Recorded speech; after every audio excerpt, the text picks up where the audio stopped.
विश्वविद्यालय की online classes में आपका हार्दिक स्वागत है। मैं नीरज जैन आपका स्वागत करता हूं।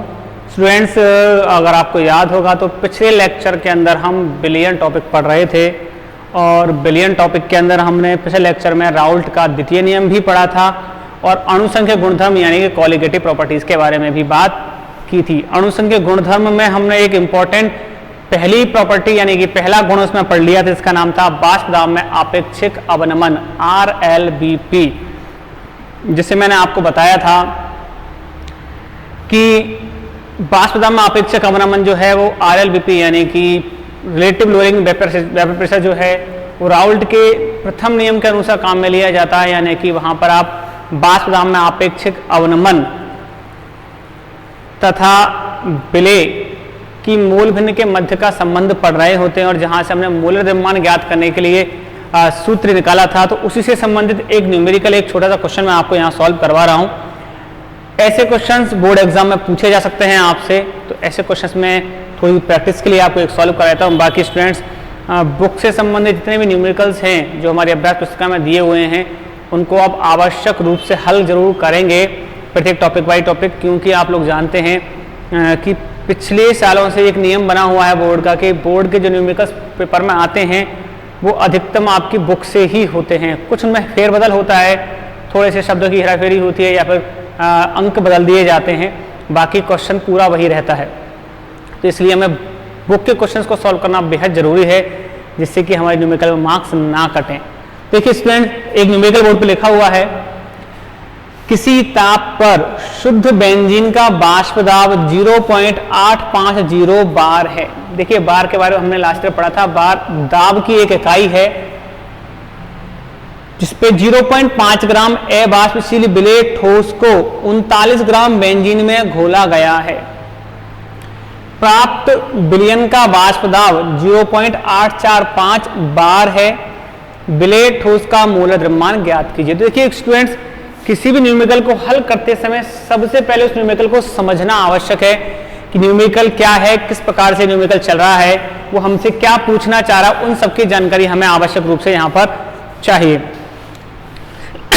सॉरी, देखिए स्टूडेंट्स, सबसे पहले इस न्यूमेरिकल में हमसे कहा गया है शुद्ध बेंजीन का बाष्प दाब, यानी कि हमें बताया गया कि बेंजीन जो है वो शुद्ध है, यानी कि विलायक जो है हमारा वो क्या है, हमारा बेंजीन है जिसका बाष्प दाब है 0.850 बार। इसका बाष्प दाब हमें दे दिया गया है। उसके बाद अगर बात की जाए तो 0.5 ग्राम अबाष्पशील विलेय यानी कि विलायक हमारा है बेंजीन, जिसमें किसी विलेय पदार्थ को मिला दिया गया है। अज्ञात विलेय पदार्थ है, हमें यह नहीं बताया गया है कि कौन सा विलेय हम मिला रहे हैं। अबाष्पशील विलेय है, यह बता दिया गया है आपको, जिसका भार कितना है 39 ग्राम है, जिसे बेंजीन में घोल दिया गया है। और बेंजीन में घोलने के कारण विलयन के बाष्प दाब में परिवर्तन आता है जो 0.850 की जगह 0.845 हो जाता है, यानी कि थोड़ी सी उसमें कमी हो जाती है। तो विलेय ठोस का मोलर द्रव्यमान हमसे पूछ रहा है और क्वेश्चन में आपको बेंजीन का मोलर द्रव्यमान दे दिया गया है 78 ग्राम प्रति मोल। देखिए स्टूडेंट्स, क्वेश्चन को कैसे सॉल्व करें, तो सबसे पहले क्वेश्चन में हमें क्या क्या दिया गया है उससे हम लिख लेते हैं। देखिए जो हमें दिया गया है वो लिख रहा हूं मैं, दिया गया है। देखिए ये एक न्यूमेरिकल का रूल है कि आपको क्या क्या क्वेश्चन में दिया जाता है उसे आप साथ में लिख लें, हमें आसानी होती है, बाबा क्वेश्चन नहीं पढ़ना पड़ता और गलतियों की संभावना बहुत कम हो जाती है। तो हमें दिया गया है शुद्ध बेंजीन का बाष्प दाब, तो हम लिखते हैं यहां पर बेंजीन का बाष्प दाब। देखिए बेंजीन एक विलायक है और देखा है शुद्ध बेंजीन, तो आप कह रहे हैं विलायक का, शुद्ध विलायक का बाष्प दाब, यानी कि मैं इसे लिख सकता हूं P0, इसे हम P0 लिख सकते हैं। तो P0 बराबर दिया गया है आपको 0.850 बार। ठीक है, साथ में हमें दिया गया है यहां पर विलयन का बाष्प दाब, विलयन का बाष्प दाब। और स्टूडेंट्स, अगर आपको याद हो तो बिलियन के बाद पदार्थ को हम लिखते हैं PS, जो हमको दिया गया 0.845 बार। ये भी हमें क्वेश्चन में दे दिया गया है। साथ में हमें दिया जा रहा है अबाष्पित विलेय का भार, तो हम लिखेंगे यहां पर विलेय का भार। विलेय का भार यानी कि आपको क्वेश्चन में W1 का मान दिया गया है, वो है आपके पास 39 ग्राम। हमें विलेय का ही मोलर द्रव्यमान पूछ रहा है। साथ में आपको बेंजीन यानी कि विलायक का मोलर द्रव्यमान दे दिया गया है। विलायक का मोलर द्रव्यमान आपको दिया गया है, साथ में आपको विलायक का भार भी दिया गया है 0.5 ग्राम, यानी बेंजीन का भार 0.5 ग्राम विलेय का है, जो कि बेंजीन का भार यानी कि विलायक का भार आपको दे रखा है क्वेश्चन में W2 यानी कि 39 ग्राम। ये आपको दिया गया है। आपसे पूछ रहा है बेंजीन का मोलर द्रव्यमान दे रखा है, मैं लिख देता हूं यहां पर बेंजीन का मोलर द्रव्यमान आपको क्वेश्चन में दे दिया गया है, यानी आपको M2 का मान दे दिया गया है, वो है आपके पास 78 ग्राम प्रति मोल। साथ में आपसे पूछ रहा है यहां पर विलेय का मोलर द्रव्यमान, ये आपसे क्वेश्चन में पूछा जा रहा है, यानी कि अगर मैं कहूं तो इसे M1 का मान हमसे क्वेश्चन में पूछा जा रहा है। तो स्टूडेंट्स अगर आपको याद हो तो देखिए हमने वहां एक सूत्र लिखा था, जो सूत्र था M1 बराबर W1 बटे में W2 गुणा M2, या मैं इसे इस तरह से लिख देता हूं, थोड़ा सा सही लगेगा। W1 गुणा M2 बटे में W2 गुणा P0 बटे में डेल्टा P। ये हमने एक सूत्र वहां पर लिखा था, अगर आपको याद होगा स्टूडेंट्स, तो ये सूत्र इस तरह से लिखा गया था।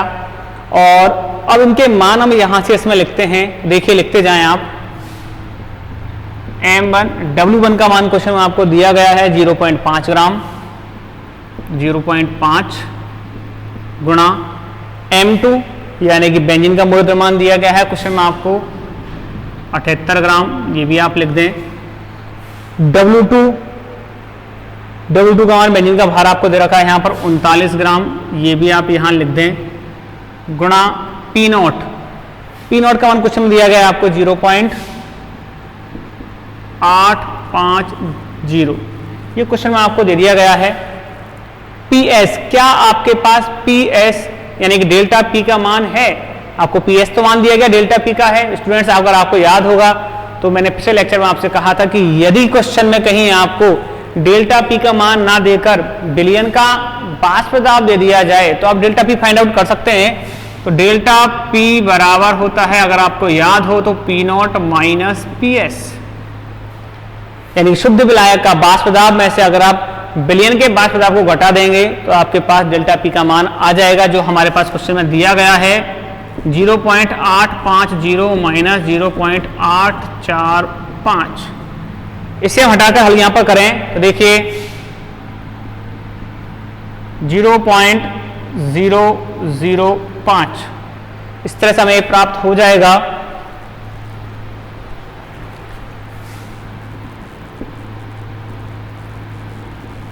.005 बार, ये हमें क्वेश्चन प्राप्त होगा, जिसे मैं यहां लिख देता हूं 0.005, ये मान हमें यहां से प्राप्त होगा। स्टूडेंट्स अगर इस क्वेश्चन को अब सॉल्व किया जाए तो देखिए M1 बराबर, अगर आप भाग दें तो 39 का भाग 78 में जाएगा लगभग 2 बार, और ये पॉइंट से पॉइंट तीनों आप कैंसिल कर सकते हैं। यहाँ भाग देंगे तो जाएगा लगभग 2 बार, और 2 को 5 से गुणा करें तो हो जाता है लगभग 1। मैं इसको यहाँ थोड़ा सॉल्व करके लिख देता हूँ। 39 से आप भाग देंगे 78 में 2 बार आएगा, 2 को गुणा कर देंगे आप 0.5 से तो यानी कि 10, यानी कि 1 हो जाएगा। तो आप कहेंगे 1 गुणा 850 बटे में 5, तो आप जान सकते हैं बहुत अच्छे ढंग से भाग जाएगा इसका। 170 बार इसका भाग यहाँ पर चला जाएगा m1। m1 कितना हो जाएगा यहाँ पर 170 ग्राम। m1 यानी कि आपके पास अबाष्पशील विलेय का मोलर द्रव्यमान प्राप्त क्वेश्चन में हो जाएगा। तो आप कहेंगे यहाँ पर विलेय का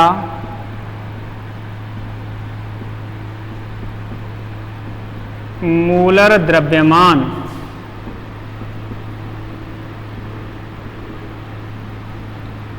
एक 170 ग्राम प्राप्त होता है। देखिए स्टूडेंट्स, अगर आप इस तरह से क्वेश्चन को पूरे रूप में करके आते हैं तो निश्चित रूप से आपको पूरे मार्क्स वहां पर मिलते हैं। पूरी इकाइयां आप साथ में लिख रहे होते हैं। जब इस तरह से क्वेश्चन सॉल्व होता है तो निश्चित रूप से आपको वहां पर हेल्प मिलती है और आपको पूरे के पूरे मार्क्स मिलने की संभावनाएं बढ़ जाती हैं। तो स्टूडेंट्स याद रखें आप कि इस प्रकार अगर आप न्यूमेरिकल को सॉल्व करेंगे तो निश्चित रूप से आपको पूरे नंबर वहां पर मिलेंगे। तो स्टूडेंट देखिए, ये हमारे ILBP यानी कि बाष्प दाब में आपेक्षिक अवनमन से जुड़ा हुआ एक न्यूमेरिकल था जो मैंने आपको सॉल्व यहाँ पर करवा दिया है। अब बात करते हैं अगली क्वालिटेटिव प्रॉपर्टी यानी अगले अणुसंख्यक गुणधर्म के लिए। देखिए, आपका अगला अणुसंख्यक गुणधर्म जो है वो है क्वथनांक में उन्नयन। स्टूडेंट्स, आपको याद होगा क्वथनांक में उन्नयन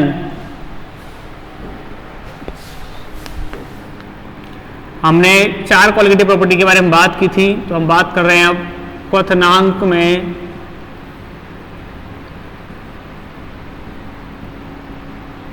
उन्नयन। क्वथनांक में उन्नयन की बात करते हैं, यानी कि अगर मैं इसे लिखूं तो हम लिख सकते हैं यहां पर एलिवेशन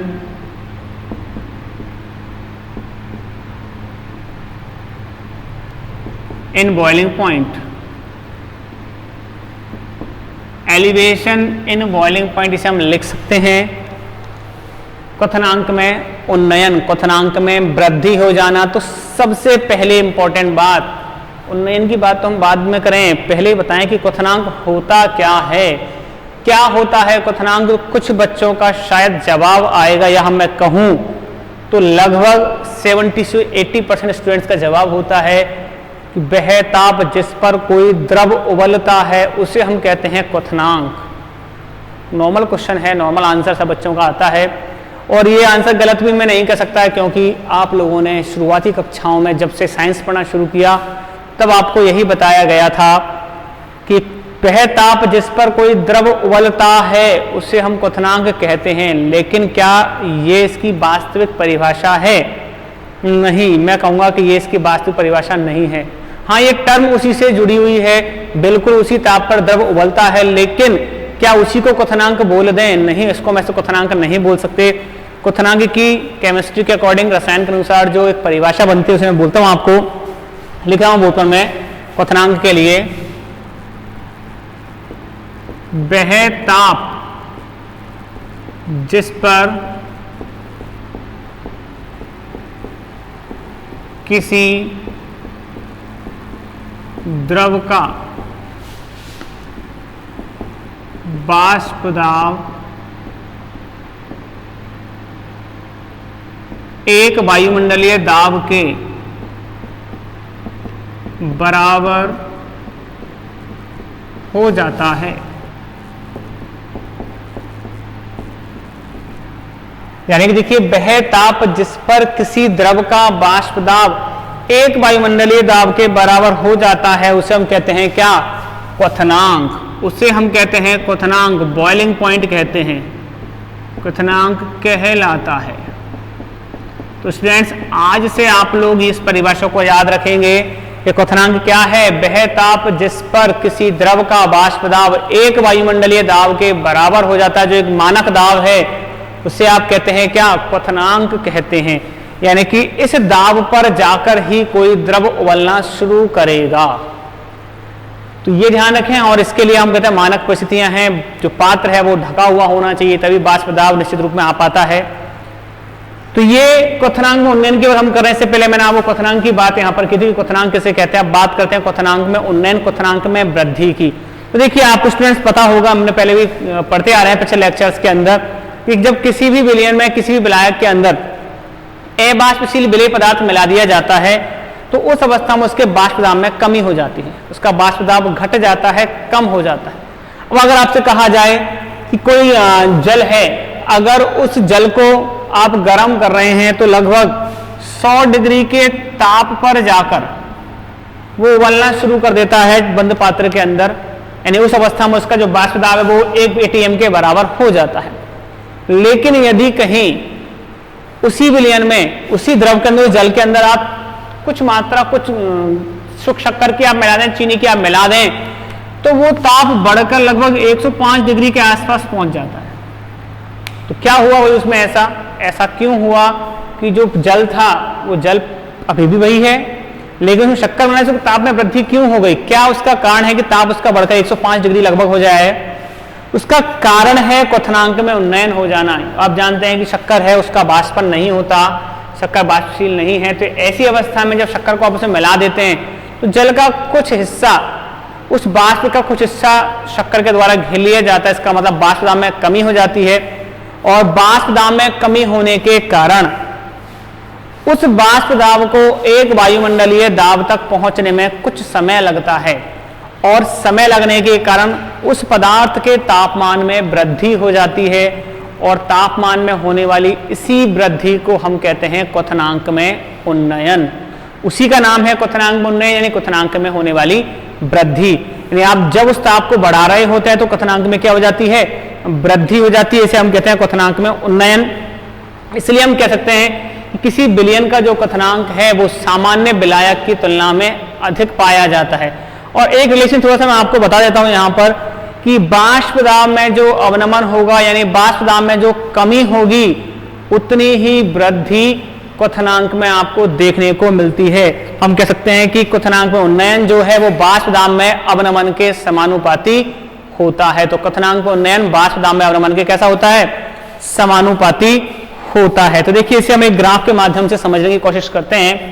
क्वथनांक में उन्नयन के लिए एक ग्राफ के माध्यम से इसे हम समझते हैं।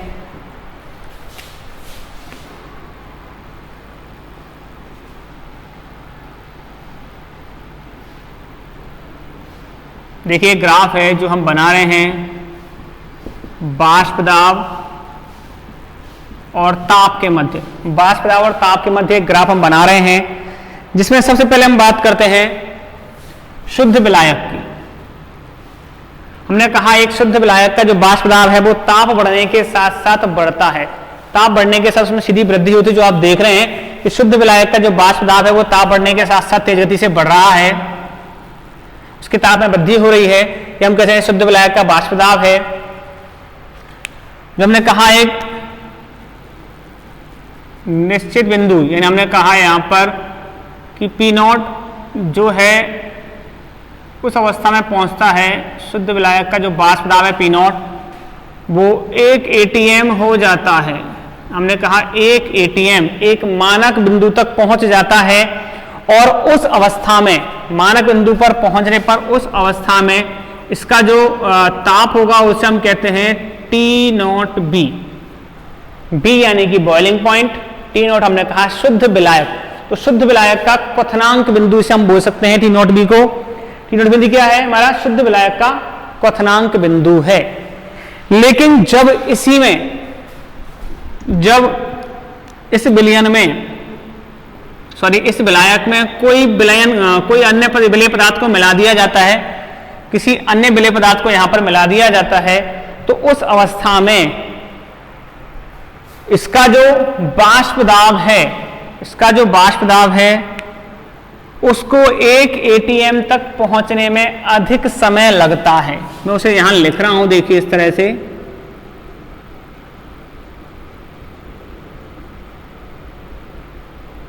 आप देख पा रहे हैं कि यह मैं लिख देता हूं इसे शुद्ध विलायक, यह है शुद्ध विलायक और यह है विलयन। आप कहें शुद्ध विलायक का जो बाष्प दाब है वो P0 1 atm हो गया है, उस एक एटीएम तक पहुंचने में इस विलयन को कुछ अधिक ताप की आवश्यकता होती है, जिससे मैं लिख देता हूं यहां पर टीबी। टीबी आप कह सकते हैं क्या? टीबी है हमारा विलयन का क्वथनांक। विलयन का क्वथनांक बिंदु है क्या? टीबी, जो कि टी नॉट भी है हमारे शुद्ध विलायक का क्वथनांक बिंदु। तो हमने कहा इन दोनों का जो अंतर होगा, इन दोनों का जो अंतर होगा उसे हम डेल्टा टीबी कहेंगे। डेल्टा टीबी यानी कि क्वथनांक में उन्नयन। डेल्टा टीबी क्या है? क्वथनांक में उन्नयन है, क्वथनांक में होने वाली वृद्धि है, जो कि डेल्टा टीबी यहां पर कहलाती है। अगर मैं इसे इस तरह से और प्रदर्शित करने की कोशिश करूं, देखिए स्टूडेंट्स, इसे मैं लिखता हूं यहां पर पीएस, यानी कि प्रारंभिक अवस्था में इस ताप पर ये विलयन का क्या है? क्वथनांक है। टी नॉट बी पर ये विलयन का क्या है? क्वथनांक है। लेकिन जब इसे एक एटीएम तक पहुंचना है तो इसे ताप में वृद्धि करनी पड़ती है, जिसे हम कहते हैं क्या? क्वथनांक में उन्नयन। तो यहां पर मैं लिख सकता हूं इसे कि यहां पर टी नॉट बी जो है वो शुद्ध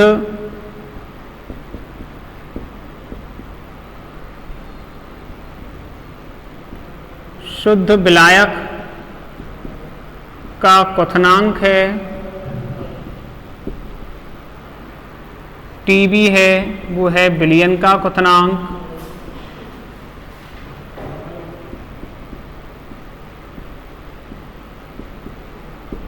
उसे हम कहते हैं विलयन का क्वथनांक। जबकि डेल्टा टीबी है हमारा क्वथनांक में उन्नयन।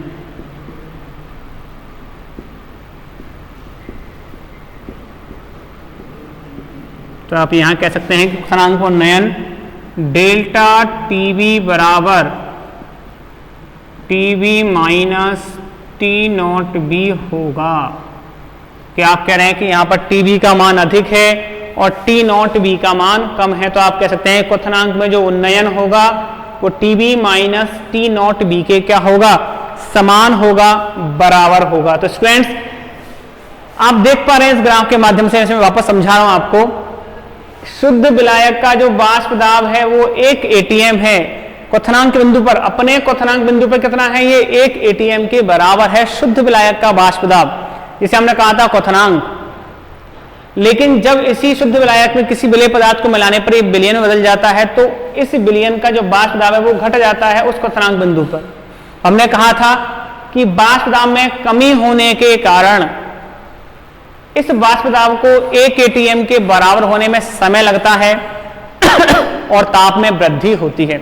यानी कि आप कह सकते हैं कि टीबी ताप पर जाकर ये एक एटीएम के बराबर हो पाता है, जिसे हमने कहा था क्वथनांक में उन्नयन। तो क्वथनांक में उन्नयन हो गया हमारा डेल्टा टीबी बराबर TB minus T not be. तो देखिए ये तो ग्राफिकल रिप्रेजेंटेशन है इसका, और बोर्ड एग्जाम में आपसे क्वेश्चन पूछा भी जा सकता है। क्वथनांक में उन्नयन को ग्राफ के माध्यम से समझाइए, तो बहुत इंपॉर्टेंट ग्राफ है आपका। साथ में क्वथनांक का उन्नयन क्या होता है, ये किसके समानुपाती होता है, इन सब चीजों से आपसे क्वेश्चन पूछे जा सकते हैं। अब थोड़ी सी बात करते हैं इसके न्यूमेरिकल बेसिस की कि क्या इसका क्वेश्चन बन सकता है, कैसे क्वेश्चन बन सकता है। तो हमने कहा था कि जो अणुसंख्यक गुणधर्म हैं वो सब हमारे निर्भर करते हैं कणों की संख्या पर, यानी कि उनके मोलों पर, ना कि प्रकृति पर। तो ऐसी अवस्था में आप कहेंगे कि क्वथनांक में जो उन्नयन है, क्वथनांक में जो उन्नयन है, यानी कि आप कह सकते हैं डेल्टा टीबी होता है वो समानुपाती होता है मोललता। समानुपाती होता है किसके? मोललता के समानुपाती होता है। मोललता एक भार की इकाई है, आप जानते हैं मोललता एक भार की इकाई है, यानी कि विलायक का, शुद्ध विलायक का भार यहाँ पर आप इसमें काम में लेते हैं। तो इसे हम कहते हैं कि डेल्टा टीबी है वो मोललता के क्या होता है? समानुपाती होता है। और मोललता के समानुपाती यानी मोललता के अगर हम सूत्र की बात करें तो हम कहेंगे डेल्टा टीबी बराबर हम ले सकते हैं यहाँ पर के बी डॉट एम। के बी क्या है? के बी है यहाँ पर मोलल उन्नयन स्थिरांक।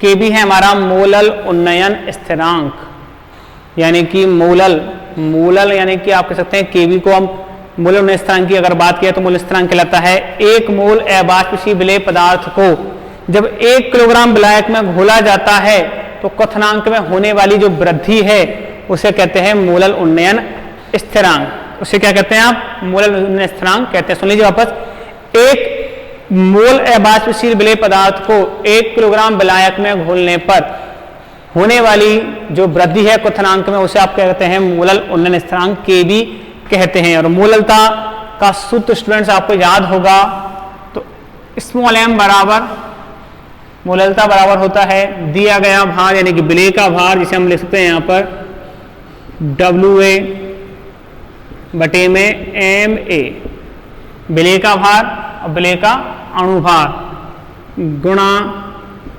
1000 बटे में आप लिखते हैं यहाँ पर विलायक का भार, तो WB उसे हम यहाँ पर लिख सकते हैं। ये आपको याद होगा स्टूडेंट्स, ये हमारा सूत्र है जब हम इसकी हम बात करते हैं मोललता की, उस सूत्र को हम यहाँ पर लिख रहे हैं। तो डेल्टा TB बराबर हो जाएगा KB डॉट,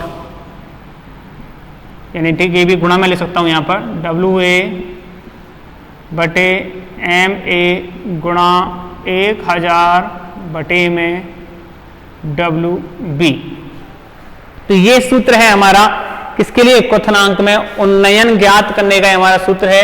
क्वथनांक में उन्नयन इस सूत्र के माध्यम से आप ज्ञात कर सकते हैं, जहां पर क्वेश्चन में आपको मोलर उन्नयन स्थिरांक का मान दिया जाएगा, विलेय का भार दिया जाएगा, विलेय का अणुभार दिया जाएगा, विलायक का भार दिया जाएगा और फिर आपसे डेल्टा TB यानी क्वथनांक में उन्नयन आपसे यहां पर ज्ञात करवाएगा। लेकिन अधिकतम जो क्वेश्चंस होते हैं, अधिकतर जो क्वेश्चंस बनते हैं वो मोलर द्रव्यमान से संबंधित होते हैं, यानी कि आपसे MA का मान पूछा जाता है। तो ऐसी अवस्था में अगर मैं कहूं तो MA बराबर क्या होगा?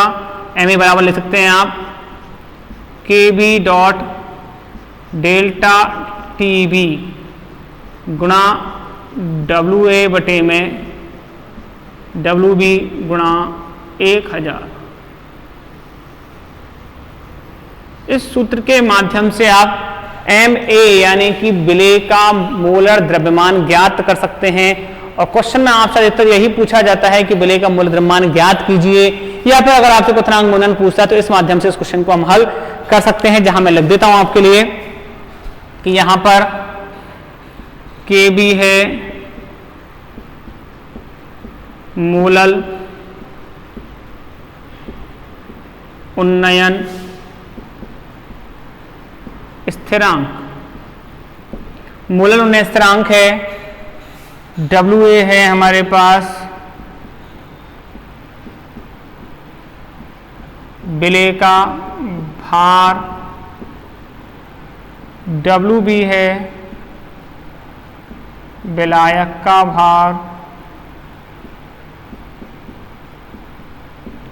और MA है हमारे पास विलेय का मोलर द्रव्यमान।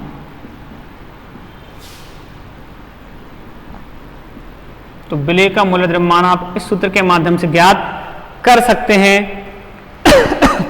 और डेल्टा TB में यहां लिख देता हूं, तो डेल्टा TB है हमारे पास क्वथनांक में उन्नयन।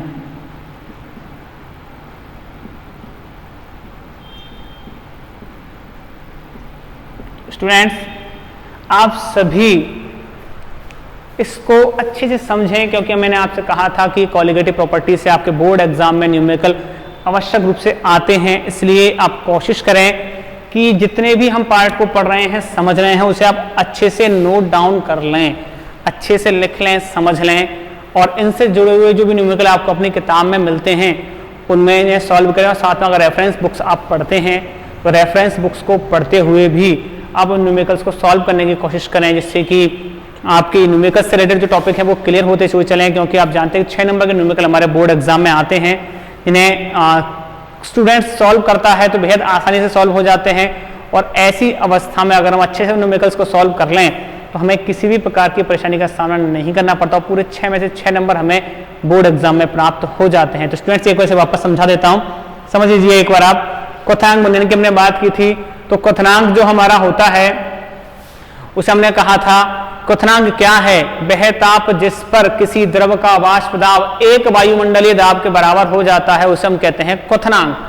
फिर हमने बात की क्वथनांक में उन्नयन क्या होता है, उन्नयन यानी वृद्धि कैसे होती है। तो आपने कहा कि जब किसी विलयन में आपने किसी विलेय पदार्थ को मिला दिया है जो अवाष्पशील है, तो उस अवस्था में उस विलयन का जो वाष्प दाब है वो कम हो जाता है, और वाष्प दाब में कम होने के कारण उस वाष्प दाब को एक वायुमंडलीय दाब तक पहुंचने में कुछ समय लगता है, जिससे कि तापमान में वृद्धि हो जाती है।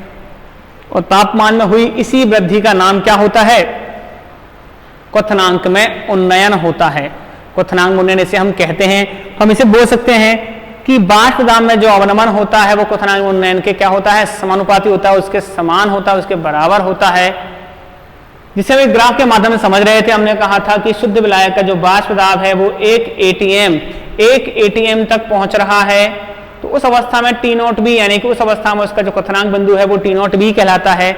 लेकिन जब उसमें किसी विलेय पदार्थ को मिलाकर उसमें विलयन बना दिया जाता है, तो उस अवस्था में उसका जो वाष्प दाब है वो PS यानी घटकर विलयन के वाष्प दाब में परिवर्तित हो जाता है, और उसको 1 ATM तक पहुंचने में कुछ समय लगता है, जिससे कि तापमान में वृद्धि होती है, जिसे हम TB के नाम से जानते हैं। जैसे हमने कहा विलयन का क्वथनांक, अर्थात क्वथनांक में जो उन्नयन है, जो अंतर है वो डेल्टा TB कहलाता है। तो डेल्टा TB बराबर TB माइनस T0B होता है।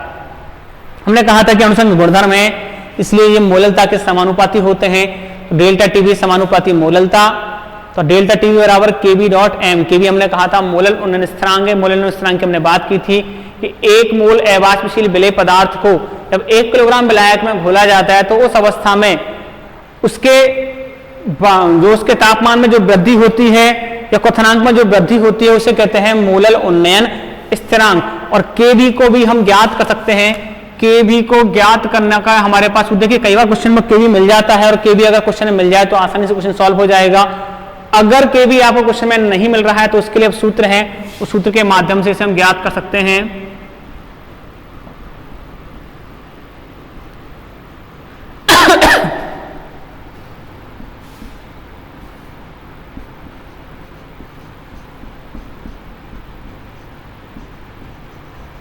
इसके माध्यम से इसे आप ज्ञात कर सकते हैं। R0M T0B स्क्वायर 1000 बटे में delta H VAP।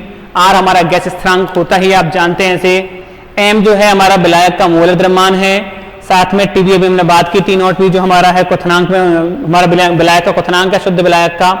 Delta H VAP जो हम बोल सकते हैं वाष्पन की एंथैल्पी।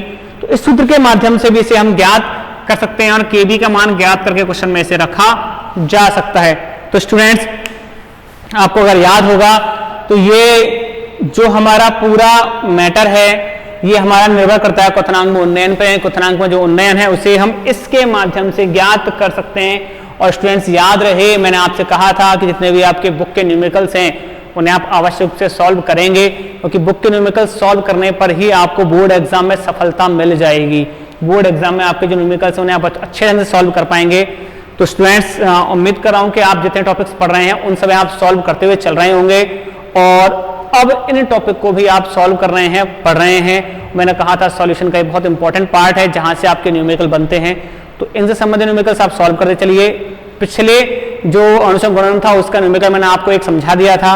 अगले वीडियो के अंदर, अगले लेक्चर के अंदर हम इससे जुड़ा हुआ न्यूमेरिकल समझेंगे, पढ़ेंगे और अगले कॉलिगेटिव प्रॉपर्टी की बात करेंगे। तो आज की वीडियो में स्टूडेंट्स इतना ही।